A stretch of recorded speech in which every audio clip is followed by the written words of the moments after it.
మర్చిపోయాడు ఆయన. అలా మర్చిపోయేవాడు కాదు ఎప్పుడు కూడా. ఆయన మాట ఇచ్చిన దేవుడు నమ్మదగిన వాడు. మన మాట ప్రకారంగా మనం ఉండకపోయినా సరే ఆయన మాట ప్రకారంగా ఉంటాడు. అది దేవుడు గొప్పతనం అన్నమాట. ఆయన మనల్ని ఎలా ప్రేమిస్తాడు?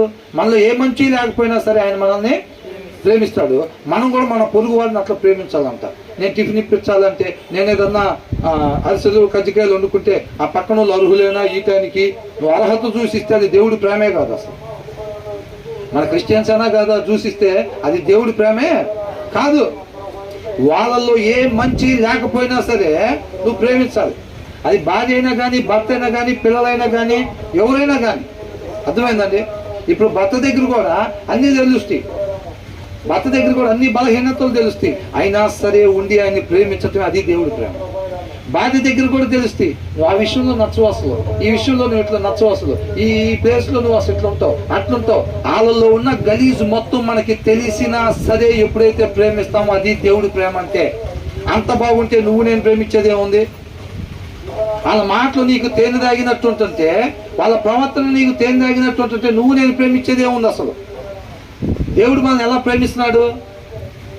మనలో ఉన్న గలీజ్ మొత్తం ఆయనకి తెలుసు. మన ఆలోచనలు తెలుసు, మన ప్రవర్తన తెలుసు, మన లోపల కోరికలు తెలుసు. అయినా ఆయన ఎలా ప్రేమిస్తున్నాడు? ప్రాణం పెట్టే అంతగా మనల్ని ఆయన ఎవరి కోసం పెట్టాడు ప్రాణం? మన ఆలోచన మన కోసం పెట్టాడు. మన మౌలోలమా? ఒక్కసారి హృదయం ఓపెన్ చేసి చూస్తే ఎలా ఉంటుంది? డ్రైనేజీ నయమేగా, నయమేనా కదా? పైన డ్రెస్సులు కాదండి, లోపల ఎవరన్నా చక్కగా కిలకిలా నవ్వుకుంటూ ఒక కుటుంబం పోతే మనకు నిద్ర పట్టదు. ఇక అట్లా నవ్వుకుంటూ పోతే ఎవరి కుటుంబం పోవాలి? మన కుటుంబం పోవాలి. అట్లా బండి ఎక్కి శుభ్రంగా నా భర్త నేను నా పిల్లలు బావాలే కానీ ఇంటి పక్కన వాళ్ళు అల్లిపోతున్నారు ఏంది, ఇంటి వెనకాల వాళ్ళు ఇల్లిపోతున్నారు ఏంది, ఇంటి ముందు ఆమె మంచి చీర కట్టుకుంటే ఏమో మంచి టిఫిన్ చేసుకున్నా సరే తృప్తి ఉండదు. ఎందుకు?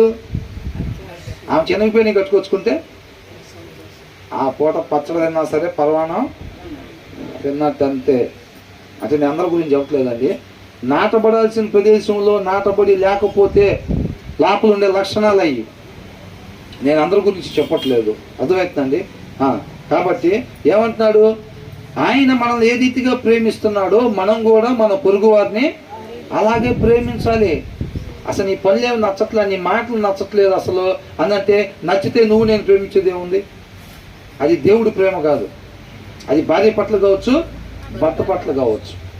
ఆ గలీజ్ మొత్తం తెలిసినా కానీ నీ సంగతి ఈ మధ్య తెలిసింది, అసలు నీతో ఉండటానికి ఇష్టపడతా నేను. హోషేయతో దేవుడు ఏం చెప్పాడు?